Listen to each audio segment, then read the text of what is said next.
Make it flow.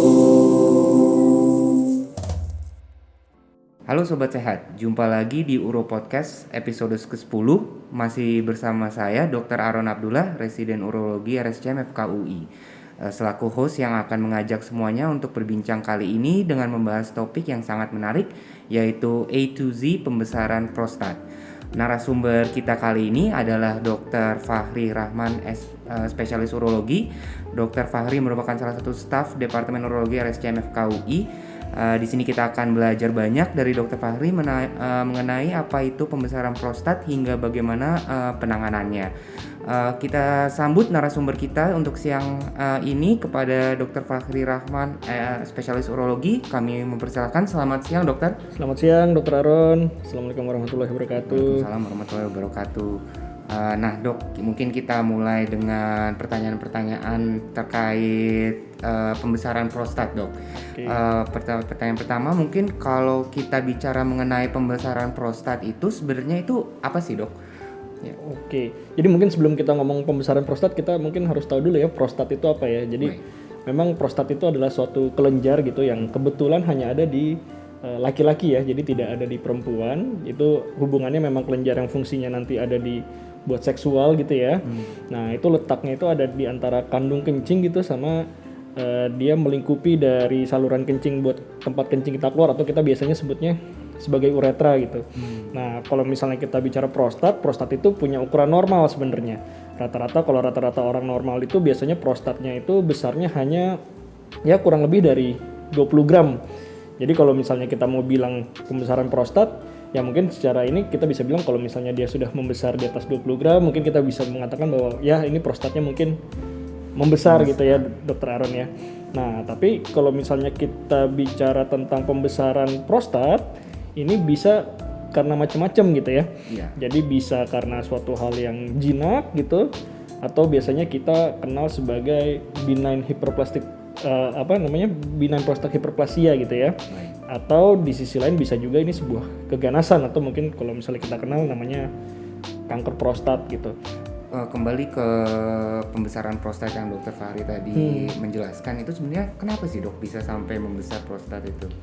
Nah, jadi sebenarnya kalau untuk sampai saat ini orang tidak tahu ya gitu ya kenapa prostat itu bisa membesar. Prinsipnya memang tadi saya bilang kalau misalnya membesar itu bisa terjadi karena memang selnya berkembang menjadi banyak gitu, tapi sifatnya jinak atau yang tadi saya sebut BPH atau benign prostatic hyperplasia, atau bisa juga sebagai kanker prostat gitu ya, atau keganasan gitu. Nah, tapi kedua-duanya itu sampai sekarang belum ada penyebab pasti yang kita tahu gitu. Jadi kalau misalnya orang itu memiliki misalnya merokok gitu, udah pasti dia jadi kanker prostat. Nah, itu kita masih belum tahu tuh sampai sekarang gitu. Jadi memang yang kita tahu hanya kira-kira faktor resikonya saja gitu. Misalnya kalau kayak pembesaran prostatnya karena kanker gitu, yang kita tahu sampai saat ini faktor risiko yang berhubungan ya satu usia, yang kedua misalnya dia ada riwayat keluarganya yang memang memiliki kanker prostat gitu. Contohnya adalah seperti itu gitu. Tapi kalau kita ditanya kira-kira penyebab pastinya apa sih kok kenapa prostat saya bisa membesar, sampai saat ini kita masih belum tahu gitu. Jadi teorinya masih banyak gitu, dan memang semua orang menghubungkan dengan hormon dari laki-laki, karena kalau misalnya waktu itu ada penelitian gitu, misalnya kalau misalnya ada anak kecil yang dia mungkin biji kemaluannya kurang berkembang gitu, sehingga penghasilan testosteronnya tuh nggak bagus gitu. Nah, biasanya prostatnya tidak membesar gitu. Jadi curiganya memang ada hubungannya dengan hormon laki-laki atau yang kita sebut testosteron, karena memang bagaimanapun juga perkembangan dari prostat itu dipengaruhi sama hormon laki-laki atau yang spesifiknya sih dihidrotestosteron itu, perubahan dari testosteron gitu. Tapi tetap penyebabnya kenapa bisa besar sampai saat ini kita masih belum tahu gitu. Tadi Dr. Fahri sempat menjelaskan ada yang tipe jinak dan ada yang ganas ya, Dok ya. Apakah yang jinak itu bisa dibilang lebih aman, atau apakah yang ganas bisa dibilang lebih berbahaya, dan apa perbedaan gejala di antara kedua tipe pembesaran itu, Dok? Baik. Jadi mungkin saya ngomong dulu ke gejala kali ya. Baik. Jadi kalau misalnya kita bicara gejala prostat gitu, dia tidak penting tuh apakah dia, kalau untuk saluran kencingnya ya, kalau untuk kelurahan saluran kencingnya dia tidak peduli apakah dia jinak atau ganas gitu.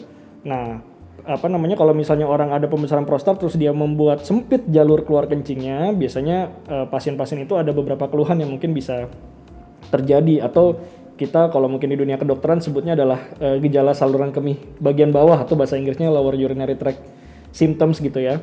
Jadi biasanya gejala-gejalanya tuh kalau orang yang ada pembesaran prostat dan habis itu salurannya menyempit, itu biasanya gejalanya satu, misalnya dia jadi sering kencing gitu.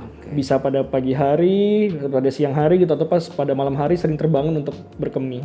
Yang kedua karena dia memang menyumbat, jadi memang otomatis kalau kencing tuh rasanya harus mengedan gitu. Harus mengedan, terus rasanya kok kencingnya terputus-putus, dan kalau misalnya kita sudah selesai kencing kok rasanya seperti masih ada sisanya gitu, karena memang nggak bisa semua kencingnya keluar karena adanya sumbatan yang di sana. Dan kalau memang proses sumbatan itu sudah berjalan lama gitu ya, kadang-kadang kandung kencing kita itu jadinya lebih hiperaktif gitu. Makanya kadang-kadang orang jadi pengen sering kencing gitu ya, jadi rasa ada kencing yang ingin terburu-buru gitu. Nah itu tidak melihat apakah kira-kira ini penyebabnya karena yang kanker atau karena yang jinak gitu. Walaupun sebenarnya kalau memang kita lihat dari struktur anatomisnya, kalau jinak itu biasanya memang tumbuhnya dari bagian prostat yang dekat dengan saluran kencing atau yang tadi kita sebut sebagai uretra, yang tempat kencingnya. Jadi memang kalau yang BPH atau yang tadi benign prostatic hyperplasia itu dia lebih sering menyebabkan kencing tersumbat gitu, karena memang dia tumbuhnya dari yang dalam gitu, atau kalau di kedokteran kita biasanya sebutnya zona transisional gitu misalnya. Seperti itu gitu. Nah, jadi apakah bedanya jinak sama ganas? Bedanya adalah kalau misalnya jinak itu dia membesar, misalnya selnya makin banyak, tapi dia tidak punya potensi untuk keluar dari prostatnya. Itu yang membedakan antara jinak dan ganas gitu. Sedangkan kalau misalnya dia ganas, dia bisa bertambah banyak, tapi dia juga punya sifat yang menembus gitu atau menginfiltrasi kita sebutnya gitu. Jadi dia bisa keluar dari prostatnya, bisa kena jaringan sekitarnya, bisa sampai pergi jauh, mungkin sampai ke organ lain gitu. Misalnya kalau prostat sih paling sering ke tulang gitu ya. Atau kadang-kadang bisa juga ada di paru, ada di hepar, atau ada di hati gitu, ada di paru-paru, kadang-kadang bisa menyebar sampai ke sana gitu. Jadi kalau misalnya kita tanya kalau ganas itu bahaya atau enggak, kalau ganas jelas kita harus waspada gitu. Kita harus waspada. Tapi pertanyaannya adalah kalau jinak apakah nggak apa-apa gitu? Nggak juga gitu. Jadi kalau memang jinak tapi dia keluhannya sebenarnya minimal, mungkin itu nggak apa-apa, dengan obat saja mungkin oke gitu bisa ya. Tapi hati-hati kalau misalnya dia jinak, dia menyumbat, akhirnya kencingnya nggak bisa keluar, dia bisa menyebabkan berbagai kelainan di dalam tubuh kita gitu. Karena bagaimanapun juga kan yang namanya saluran kencing itu kan jadi satu ya. Jadi di atasnya ada ginjal, turun habis itu ke saluran yang kita sebut ureter, masuk ke kandung kencing, disimpan di situ sebelum kita pengen kencing. Nah, kalau kandung kencing udah penuh, baru dia dikeluarkan kan ya. Nah, keluarkan lewat uretra. Nah, kalau misalnya prostatnya itu menyumbat, kencingnya nggak bisa keluar, akhirnya kencingnya banyak terkumpul di dalam kandung kencing gitu. Banyak resiko yang bisa terjadi, misalnya bisa jadi infeksi saluran kencing. Yang kedua bisa jadi batu di situ, karena harusnya partikel-partikel batu yang keluar dia nggak keluar, akhirnya karena berkumpul di situ lama-lama dia bisa jadi batu. Tapi yang kita takutin adalah karena yang tadi saya bilang semua salurannya itu dia menjadi satu, artinya kalau di bawah penuh tetap nggak bisa keluar, akhirnya kencingnya itu naik ke, ibaratnya kayak seperti naik ke atas gitu, tekanannya naik ke atas, yang akhirnya bisa ngerusak ginjal gitu. Jadi bukan berarti bahwa jinak itu tidak berbahaya, tapi tetap kalau misalnya jinak dan dia bisa berkembang jadi lebih jauh, dalam artian maksudnya bisa bikin tadi gagal ginjal, itu jadi berbahaya juga gitu. Jadi tetap kita juga harus waspada, istilahnya seperti itu, Dr. Aron. Dari gejala-gejala yang tadi sempat disebutkan dok, sebagai pasien apa saja sih mungkin red flag atau yang gejala yang mengharuskan pasien untuk saya harus sudah memeriksa diri nih? Oh gitu. Jadi prinsipnya sih dengan pasien itu ada keluhan-keluhan yang seperti tadi gitu, yang mulai tidak nyaman, misalnya seperti kencingnya sering, kemudian habis itu dia jadi sering terbangun pada malam hari sehingga kualitas hidupnya jadi agak berkurang karena sering terbangun pada malam hari. Terus kalau kencing harus ngeden, rasa nggak lampias. Sebenarnya dengan ada hal itu saja, itu dia juga butuh untuk memeriksakan diri gitu, untuk memastikan saja gitu. Satu, tujuannya adalah untuk memastikan. Yang kedua, memang paling tidak kualitas hidupnya bisa jadi lebih bagus. Kalau memang ternyata dibutuhkan obat, dia bisa dengan konsumsi obat. Tapi memang ada beberapa keluhan gitu yang selain dari keluhan saluran kencing bagian bawah tadi yang harus kita waspadai gitu. Contohnya satu adalah kencing berdarah. Jadi memang kalau dengan disertai dengan kencing berdarah, ya kita harus memeriksakan diri gitu. Itu tanda-tanda yang lebih bahaya lah istilahnya gitu. Walaupun bukan pasti ganas ya. Bisa saja karena prostat yang jinak tapi dia berdarah, bisa saja. Tapi itu harus wajib sekali memeriksakan diri. Yang kedua bisa terjadi kalau misalnya ada batu saluran kencing gitu. Artinya sumbatannya sudah lumayan hebat sehingga dia bisa menimbulkan saluran kencing. Yang ketiga adalah yang ini kalau misalnya tiba-tiba dia jadi mual, muntah, pas kita lihat ternyata kok fungsi ginjalnya turun. Seperti yang tadi saya sebutkan, karena kencingnya nggak bisa keluar, akhirnya tekanannya jadi ke atas, ginjalnya jadi rusak, akhirnya dia jadi tanda kutip gagal ginjal gitu untuk saat itu. Nah itu apalagi gitu, itu harus kita waspadai.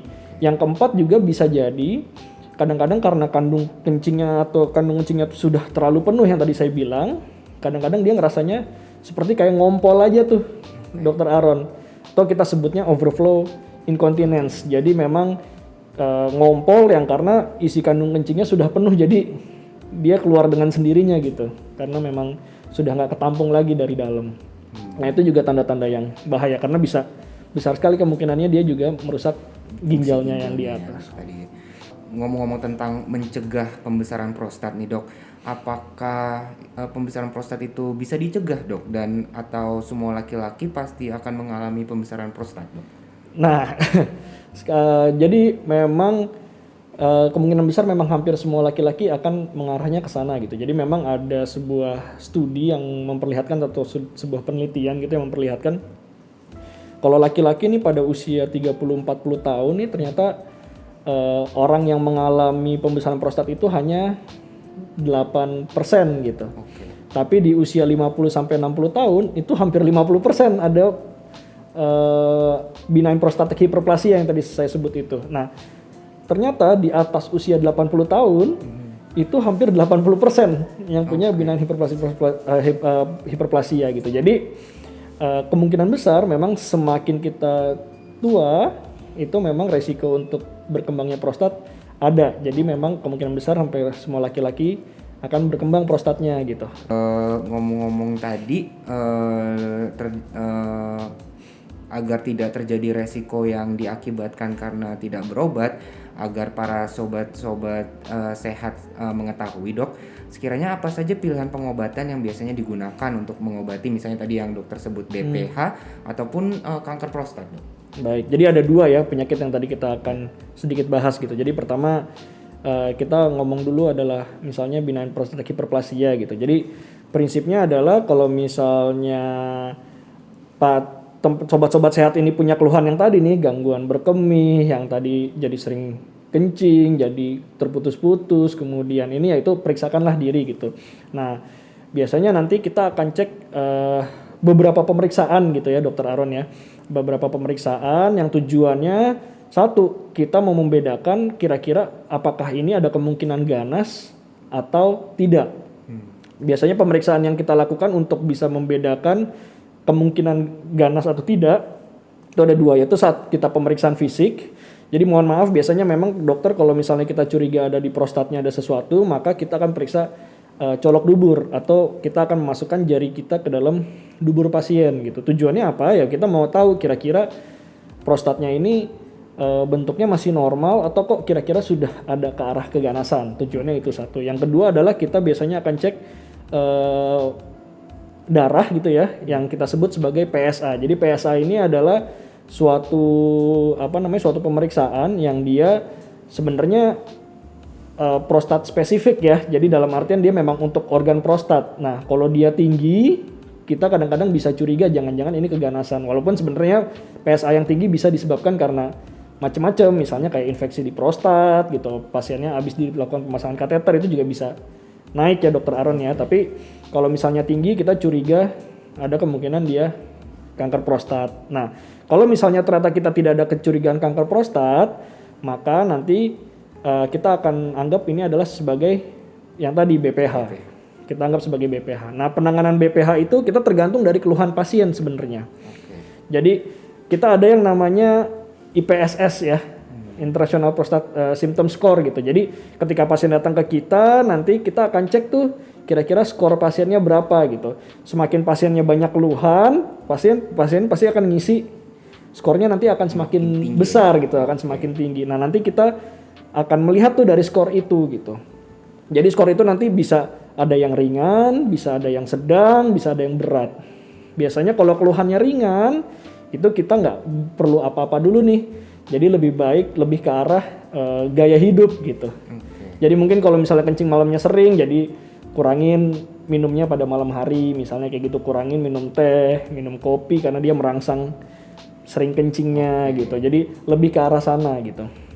Tapi kalau memang sudah mulai gejala yang sedang gitu, nah sekarang untungnya adalah kita sudah mulai berkembang berbagai macam obat-obatan. Mungkin kalau zaman dulu susah kencing seperti itu langsung operasi gitu ya. Nah tapi kalau sekarang enggak nih. Jadi kalau sekarang itu kita lebih banyak ke pengobatan dulu gitu. Jadi biasanya obat yang kita pakai itu ntar ada 2 jenis. Satu adalah obat yang memang untuk merelaksasi prostatnya gitu biar dia sumbatannya berkurang. Yang satu lagi sama dia bisa mengecilkan prostatnya gitu. Jadi nanti bisa kemungkinan 2 obat itu yang kita berikan kepada pasien. Nah, yang terakhir adalah pilihan yang terakhir sebenarnya adalah operasi gitu ya. Nah, untungnya sekarang zaman udah semakin canggih gitu ya. Jadi operasi itu bukan semuanya operasi yang terbuka, yang kita belek, kita buka, terus kita ambil prostatnya gitu. Udah nggak seperti itu lagi. Jadi memang sekarang kebanyakan tindakan-tindakan dari urologi itu adalah invasif minimal atau minimal invasif. Jadi kita memang pakai alat seperti kamera gitu, kita masukin ke dalam saluran kencingnya, nanti prostatnya kita kerok gitu. Kita kerok atau kita ambil lah dari dalam gitu, sehingga memang resiko untuk cedera-cedera yang lebih besar itu lebih berkurang, pasien juga bisa pulang cenderung lebih cepat gitu dan lain-lain. Nah, itu adalah untuk pengobatan yang jinak ya, yang tadi kita sebut BPH. Nah, tadi kalau misalnya dokter Aaron ngomong ganas, nah itu semua tergantung tuh dokter Aaron. Jadi kalau kita ngomong ganas itu pilihan pengobatannya bisa macam-macam. Nah, jadi kalau misalnya ganas itu yang paling penting adalah tergantung dari yang biasanya pasien suka tanya, "Dok, saya ini stadium berapa ya?" gitu. Nah, jadi sebenarnya stadium itu yang menentukan kira-kira arah pengobatannya seperti apa saja. Gitu.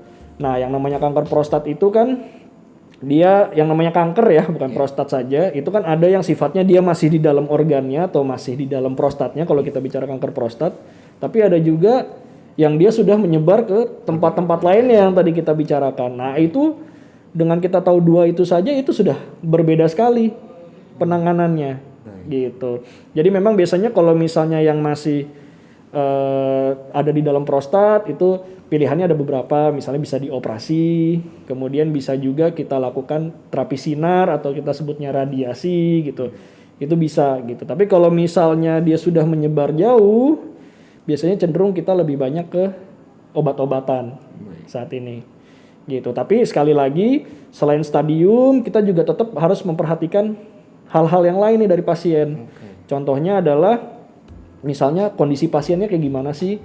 Kira-kira walaupun dia masih terlokalisasi, tapi dia bisa nggak sih dioperasi kalau ternyata dia punya penyakit-penyakit lainnya yang kalau kita operasi justru bahaya gitu. Jadi tetap ada ada faktor-faktor lain yang harus kita pertimbangkan gitu. Bukan cuma masalah stadium kanker prostatnya. Terus kita juga harus tanya pasiennya, mungkin pasiennya punya nilai-nilai yang dia miliki gitu. Misalnya dia nggak mau transfusi atau dia gimana. Nah, itu harus kita pertimbangkan juga tuh untuk tata laksana dari pasiennya. Gitu. Jadi yang kita bisa berikan nanti adalah pilihan-pilihan, nanti tetap pasien yang milih belakangannya. Baik, Dok. Ngomong-ngomong tentang operasi nih, Dok. Banyak sobat-sobat yang katanya setelah operasi prostat itu punya resiko untuk jadi sering mengompol. Adakah solusi terkait hal ini, Dok? Ya, jadi memang sebenarnya kita lihat ya, kalau misalnya operasi itu yang tadi kembali lagi ada operasi yang jinak, ada operasi yang ganas gitu. Kalau operasi yang jinak memang biasanya kita yang tadi saya bilang kita kerok ya atau kita ambil jaringan prostatnya gitu. Sedangkan kalau misalnya operasi yang ganas atau operasi yang ganas yang radikal gitu yang memang tujuannya untuk mengangkat semua tumornya, itu kan kita juga mengambil organ-organ yang lainnya juga ya Dokter Aaron ya, dan memang sampai agak sedikit ke depan dan kita lakukan penyambungan gitu antara saluran kencingnya sama kandung kencingnya lagi, karena yang prostatnya kan sudah kita angkat gitu bersama dengan saluran kencing yang ada di dalam prostat yang tadi kita bicarakan gitu. Nah, memang dua jenis operasi ini dua-duanya punya resiko untuk menjadi ngompol. Dua-duanya tetap ada gitu. Biasanya kalau misalnya penyebabnya adalah yang karena kencingnya tahanannya jadi berkurang, itu biasanya kita bisa ngelakuin latihan dari otot panggulnya gitu untuk membantu biar nggak ngompol gitu. Tapi kalau misalnya nanti penyebabnya adalah karena kandung kencingnya yang jadi lebih aktif, nanti ada obat-obatan yang bisa membantu. Termasuk tadi yang kita melatih otot panggul, itu juga bisa membantu kalau penyebabnya seperti itu. Jadi ketika ngompol itu kita bisa tetap berusaha gitu untuk menangani itu. Nah, tapi memang kadang-kadang kalau operasi yang ganas kadang-kadang dia akan lebih lama tuh untuk bisa kembalinya ataupun mungkin tidak bisa kembali sepenuhnya tapi paling tidak ada perbaikan gitu. Jadi ada solusinya dok ya? Ada solusinya. Masih bisa diusahakan tapi walaupun setiap orang berbeda-beda nanti keluarannya gitu. Baik Dokter Fahri. Dok, di RSCM apakah ada pelayanan khusus terkait pembesaran prostat dok?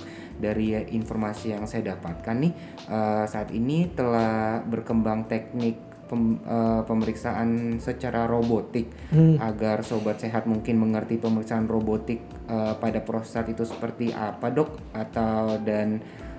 Apakah pemeriksaan ini mungkin ditanggung oleh JKN atau BPJS dok? Oh ya jadi memang kita sekarang ada pemeriksaan biopsi prostat ya pakai robotik. Untuk saat ini yang pakai robotik itu adalah untuk biopsi prostat. Nah jadi memang pemeriksaan ini bertujuan untuk mengetahui apakah ada sel kanker yang ganas atau tidak gitu.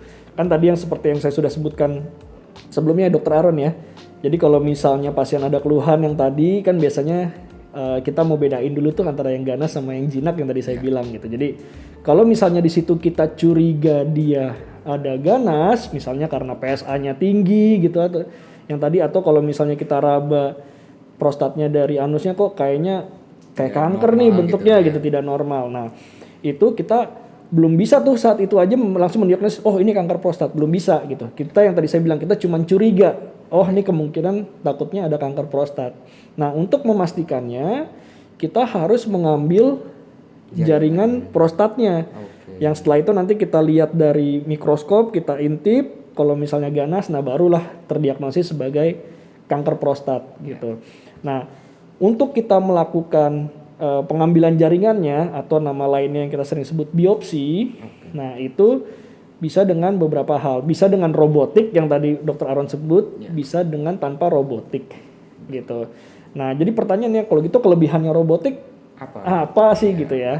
Nah, jadi kelebihannya itu adalah karena dia robot ya, dan dia juga nanti menggabungkan antara gambar yang ada dia harus diperiksa MRI dulu ya Dr. Aaron ya. Jadi dia ada pemeriksaan khusus di MRI, nanti dari MRI itu kita bisa ngeliat nih daerah-daerah yang dicurigain kanker prostatnya yang mana gitu. Nah, jadi kalau misalnya kita cuman biopsi biasa tanpa robotik, kita biopsinya itu adalah sudah menetapkan daerah-daerah mana saja yang kita mau, yang sistematis, yang sama deh antara saya ngelakuin yang pasien ini, pasien yang lain, itu kurang lebih sama yang kita ambil gitu, daerah-daerahnya. Nah, tapi kalau misalnya pakai robotik, karena dia tadi bisa menggabungkan dengan yang gambar di MRI itu, jadi dia bisa mencari dengan sendirinya, ini loh letak yang kita curigain di sini. Jadi nanti yang jaringan yang kita ambil adalah jaringan yang sudah memang dicurigain tempat kanker prostatnya gitu. Jadi memang dia bisa lebih akurat gitu ya. Jadinya bisa lebih akurat. Jadi itu memang kelebihannya. Cuman memang sayangnya sampai saat ini dia masih belum ditanggung sama BPJS gitu. Jadi memang sayangnya sampai saat ini seperti itu gitu, Dr. Aaron. Baik dok. Menarik sekali ya dok tentang pembahasan pembesaran prostat ini. Saya yakin Sobat Sehat Uro Podcast pasti sangat tertarik dan sekarang sudah sangat mengerti mengenai pembesaran prostat. Terima kasih banyak kepada Dr. Fahri sudah banyak sekali sharing dengan kita pada siang ini. Sebelum kita tutup sesi podcast kita, apakah ada pesan untuk para sobat sehat yang menonton Uro Podcast ini, Dr. Fahri, jika dia atau mengalami gejala dari pembesaran prostat, dok? Ya, jadi buat sobat sehat saja. Jadi kalau misalnya tadi saya sudah katakan bahwa sebenarnya gejala dari pembesaran prostat itu bisa macam-macam dan itu bisa jinak, bisa ganas gitu. Jadi kalau misalnya memang sobat sehat punya keluhan kencing yang tadi gitu ya, misalnya jadi terputus-putus atau jadi sering kencing dan lain-lain, tidak ada salahnya gitu untuk memeriksakan diri gitu. Walaupun mungkin beberapa sobat sehat ngerasa cuman sedikit aja nih ngedennya, nggak terlalu berat kok gitu misalnya, tapi nggak ada salahnya untuk memeriksakan diri. Itu aja sih. Jadi semoga sobat sehat semua sehat-sehat saja ya sampai saat ini. Baik, terima kasih banyak kepada Dr. Fahri karena sudah bersedia sharing ilmunya dengan kami pada siang ini, dokter. Sama-sama Dr. Aaron. Demikian sharing dengan Dr. Fahri hari ini. Semoga hasil ngobrol-ngobrol kita ini bisa bermanfaat bagi Sobat Sehat Uro Podcast dan semua yang mendengarkan ya dok ya. Jangan lupa untuk like, share, dan subscribe media sosial Uro Podcast di Instagram, Spotify, dan YouTube. Nantikan selalu pembahasan topik kesehatan lainnya di bidang urologi yang pastinya menarik dan membawa wawasan yang penuh dengan pengetahuan teman-teman semua hanya di Uro Podcast. Sampai jumpa.